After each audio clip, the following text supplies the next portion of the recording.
5 and Chapter 6 of our book, The Wild Robot. All right, Chapter 4, The Robot Hatches. As you might know, robots don't really feel emotions, not the way animals do. And yet, as she sat in her crumbled crate, Roz felt something like curiosity. She was curious about the warm ball of light shining down from above. So her computer brain went to work, and she identified the light. It was the sun. The robot felt her body absorbing the sun's energy.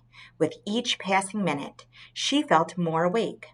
When her battery was good and full, Roz looked around and realized that she was packed inside a crate. She tried to move her arms, but they were restrained by cords. So she applied more force. The motors in her arms hummed a little louder, and the cords snapped. Then she lifted her hands and pulled apart the crate, like a hatchling breaking from a shell. Roz climbed out into the world.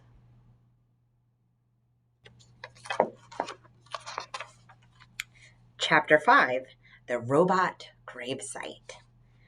Those otters were now hiding behind a rock, their round heads nervously poked up, and they watched as a sparkling monster emerged from the crate. The monster slowly turned her head as she scanned the coastline. Her head turned and turned all the way around, and it didn't stop turning until she was looking right at the otters. "Hello, otters. My name is Roz." The robot's voice was simply too much for the skittish creatures. The biggest otters squeaked, and the whole gang suddenly took off. They galloped back across the robot gravesite, flopped into the ocean, and raced through the waves just as fast as they could. Roz watched the otters go, but her eyes lingered on the sparkling objects that littered the shore. The objects looked strangely familiar. The robot swung her left leg forward, then her right, and just like that, she was taking her very first steps. She stomped away from her crate and over the rocks and through the gravesite until she was standing above a broken robot body. She leaned in and noticed the word "Rosm" slightly etched on the torso. She noticed the same word on all the torsos, including her own. Roz continued exploring the gravesite until a playful little ocean wave washed over the rocks. She automatically stepped away from it. Then a bigger wave sloshed toward her, and she stepped away again. And then a gigantic wave crashed over the rocks and engulfed the entire gravesite.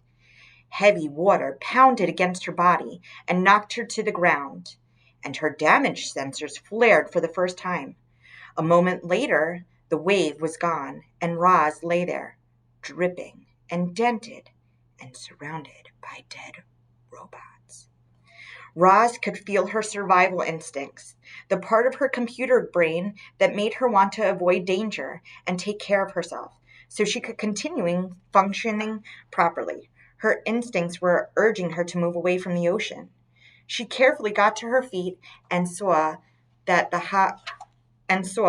high above the shore, the land was bursting with trees and grasses and flowers. It looked lush and safe up there.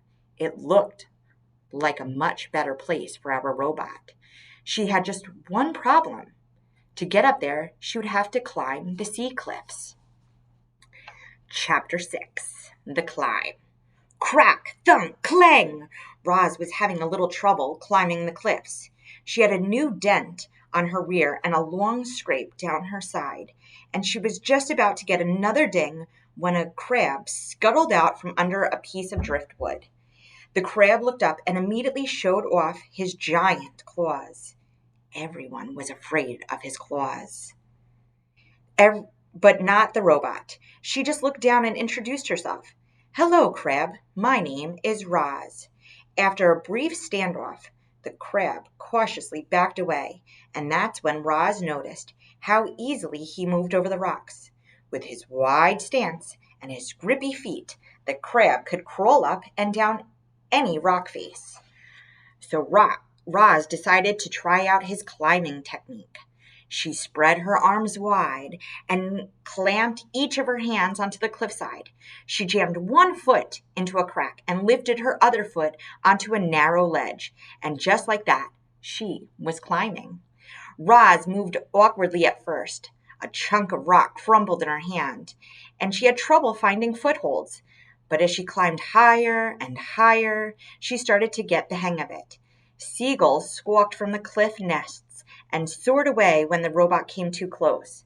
But Roz paid them no mind.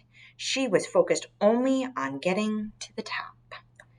Up and up she went, methodically climbing past nests and ledges and tiny trees rooted in the cracks, and before long our robot felt the soft soil of the island beneath her feet.